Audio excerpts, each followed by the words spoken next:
Ya, baik. Assalamualaikum warahmatullahi wabarakatuh. Sebelumnya perkenalkan saya Zakia Miftal Misbah dari Prodi Ekonomi Islam Fakultas Ekonomika dan Bisnis Universitas Diponegoro. Nah, pada kesempatan kali ini saya akan mereview salah satu e-commerce yang ada di Indonesia, yaitu Tokopedia. Nah, sebagai warga negara Indonesia, tentu kita perlu berbangga diri karena Tokopedia telah bertransformasi menjadi sebuah unicorn yang berpengaruh tidak hanya di Indonesia, tetapi juga di Asia Tenggara. Nah, hingga saat ini Tokopedia termasuk salah satu e-commerce yang paling banyak dikunjungi oleh masyarakat Indonesia hingga saat ini. Nah, berbicara mengenai Tokopedia, tentu tidak bisa dilepaskan dari sosok pendiri dari Tokopedia itu sendiri, yaitu ada Leontinus Alva Edison dan juga ada William Tanuwijaya yang didirikan tanggal 17 Agustus 2009. Nah, berbicara mengenai e-commerce sendiri memiliki beberapa jenis transaksi. Yang pertama ada e-commerce business to business atau B2B, kemudian ada e-commerce business to consumer, kemudian ada e-commerce consumer to consumer, kemudian yang keempat ada e-commerce consumer to business. Nah, kemudian Tokopedia termasuk dalam bagian jenis transaksi yang bagaimana?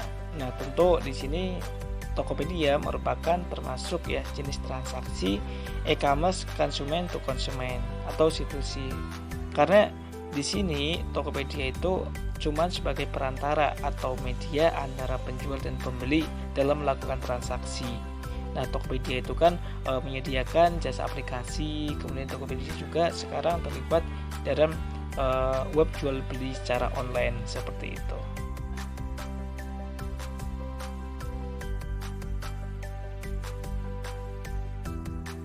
Oke, selanjutnya merupakan tampilan dari aplikasi Tokopedia itu sendiri ya. Jadi ini merupakan tampilan dari aplikasi Tokopedia itu sendiri semua kebutuhan mulai dari kebutuhan primer, kemudian sekunder, dan juga kemudian tersier pun terdapat di aplikasi Tokopedia ini sendiri. Dan perlu diingat bahwa Tokopedia ini cuma menjadi perantara antara penjual dan juga pembeli. Nah, kadang untuk aplikasi Tokopedia ini dijadikan sebagai beberapa dropship atau pelakunya namanya dropshipper bagi pelaku usaha yang belum memiliki suatu produk seperti itu. Nah, Tokopedia bukan cuman melayani transaksi berupa barang tetapi di sini Tokopedia itu melayani berupa jasa seperti ada pembayaran top up listrik, kemudian air dan sebagainya. Juga di sini Tokopedia itu sekarang bisa juga sebagai tempat untuk berinvestasi maksudnya menjadi media untuk investasi, kemudian ada pembelian tiket seperti itu, ada pemesanan hotel dan sebagainya. Jadi salah satu produk dari Indonesia sendiri, Tokopedia ini sebenarnya untuk semua kebutuhan manusia secara umum keseharian itu terdapat semuanya di sini seperti itu. Oke, kemudian software apa yang digunakan di Tokopedia ini? Yaitu ada yang namanya Site Reliability Engineering atau SRE. Nah, SRE sendiri atau Site Reliability Engineering ini merupakan garda terdepan yang menjadi penghubung antara developer dan juga operation. Nah, di mana Site Reliability Engineering ini akan menerapkan konsep software engineering dalam membangun sebuah infrastruktur pada setiap aplikasi demi terciptanya fondasi yang kuat. Seperti itu. Kemudian seiring dengan kebutuhan SRE dengan seiring meningkatnya basis teknologi di Tokopedia yang kian meningkat, saat ini Tokopedia menggunakan yang namanya automation system. Tujuannya apa? Tujuannya di sini untuk memudahkan proses operasional dan juga administrasi. Nah, untuk mengimplementasikan dengan automation system tadi dengan menerapkan beberapa tools yang digunakan di Tokopedia. Ini ada GitOps, ada VM Autoscale, kemudian ada Kubernetes Deployment, dan juga ada Canary Manager. Seperti itu yang digunakan di Tokopedia. Kemudian bagaimana Tokopedia dalam menangani traffic yang datang begitu banyak ya setiap harinya. Seperti itu.